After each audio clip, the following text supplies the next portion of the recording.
Welcome for another episode. Hey, there's a lot of you out there probably wondering. I want to drive my car to Mexico. As you probably already know, there's plenty of free zones like the entire Baja and part of Sonora. I believe you can drive all the way to Guaymas and you don't need a temporary import permit. However, if you're going where I went, you're going to need a TIP, which is a temporary import permit from Mexico. And they've changed their process a little bit. It's still basically the same, but I want to just alert you that you got to be prepared. Otherwise, you're going to be real frustrated. The first thing I want to say is do not make colored copies. So you're going to need a copy of your vehicle title. You're going to need a copy of your vehicle registration. You're going to need a copy of your insurance, black and white. And you're going to need a copy of your driver's license and your passport. Make sure they're all current and your passport has at least 6 months left before it expires. So with that being said, let me get some documents for you to look at.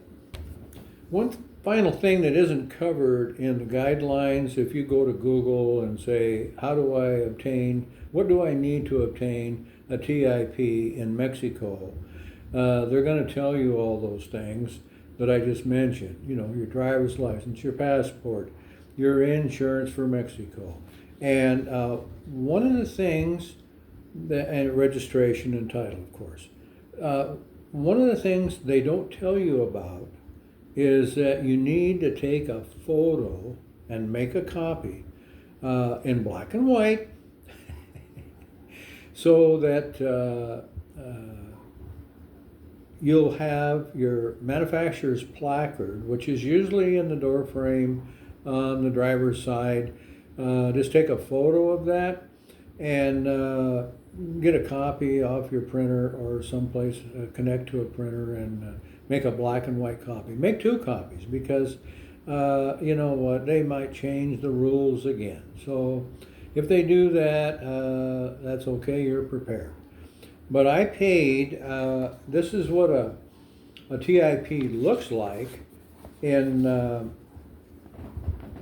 reality, and I don't know if you can see this, but it's quite a complete document, and you're going to get a copy of this as soon as you cross the border. I mean, before you cross the border, I'm sorry. So, and then the next thing you're going to get is a basic receipt that you've deposited money that's guaranteed your importation of your vehicle. So I paid 8,204 pesos for my vehicle to cross the border.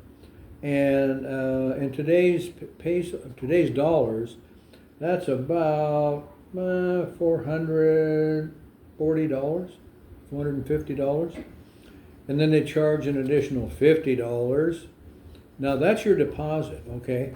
The other $50 is the price you pay to bring your car to Mexico. So just keep that in mind. Here's a kind of a quick overlook of the receipt, and you can kind of see that it's very complete.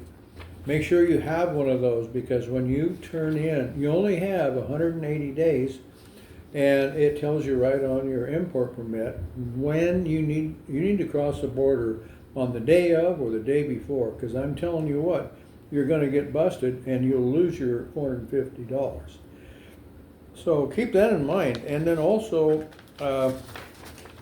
here's the final thing you're going to get, and this is basically a receipt from Banjercito, which is the bank of government bank of Mexico, one of them, and they give me this. They call it ficha de control para pago permiso importación. And here you can see they gave me, I think it's $50. I don't know if you can see that or not, but there it is. And then there's the receipt on my credit card right there.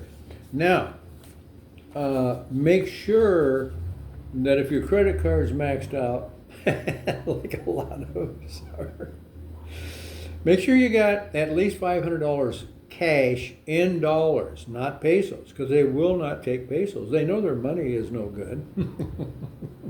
Sorry, but that's just the way life is.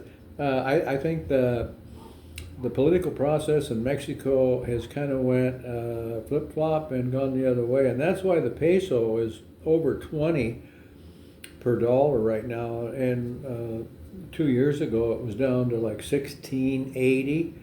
God, it was killing me. But anyway, now it's like today it was like 20.16. That's a deal. And so if you're considering coming to Mexico, now is a good time to do it. Check what the value of the peso is before you make that decision, because if things go sideways, you're going to need extra money, obviously. But right now, this is November 3rd, 2 days before the election. Ooh, wow, can't wait.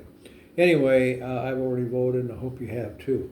So keep that in mind, that right now is a good value to come to Mexico, and things are going to cost you about 20% less. However, I might add that the problem is they've had inflation in Mexico as well. And so as their inflation continues to rise, so does your cost of living in Mexico. So I would recommend just check it all out. But I just got back from Walmart a couple hours ago, and I've noticed since the pandemic in 2020, it's now 2024, I've noticed a lot of the things that are made in Mexico, like the pasta, and there's a lot of things, and lots of vegetables and fruit.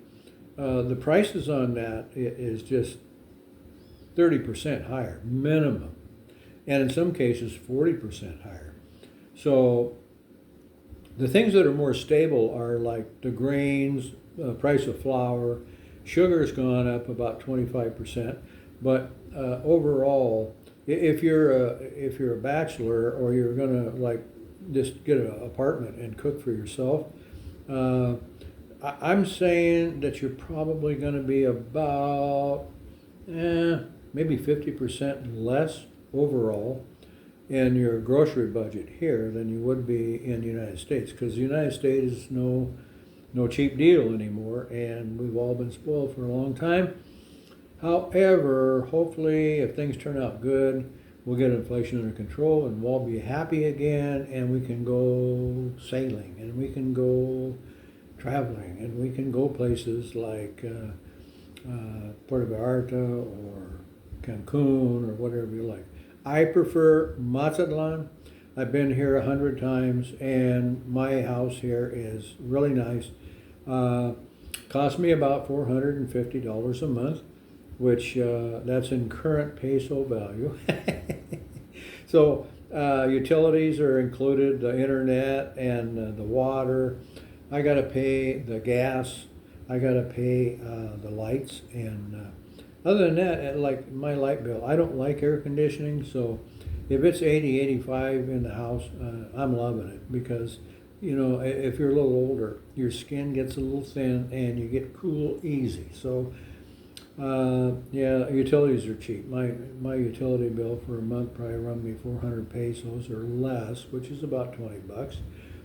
And they pay for garbage, and all the pool maintenance outside is taken care of by them. Great place to stay. I've got some recommendations if you want to give me a holler on my channel and find out other things that you might need to know. So anyway, enjoyed talking with you, and hope this video helps you conclude or decide how you want to approach coming to Mexico in a car or flying. I preferred this time to drive down here because I need a car. There's several things I want to do, and Uber is cheap. I just went to Walmart, which is about 10 minutes from here, and it was very, very interesting. I only paid $1.50 for an Uber. The return was the same price, and my driver actually carried all my groceries into the house because I don't have such a great bag. And I would say that if you decide on trying Mazatlan out, I have a realtor that took care of me on this place, and she's very honest, very helpful. Contact me on Facebook in Messenger. Send me a message. I'm Rick Hollenbeck, and that's my name. So, but down in Mexico, they call Don Richie Romero. Okay. So anyway, I have a Facebook page, and you could get me a message there if you like. So have a great day, and thanks for watching.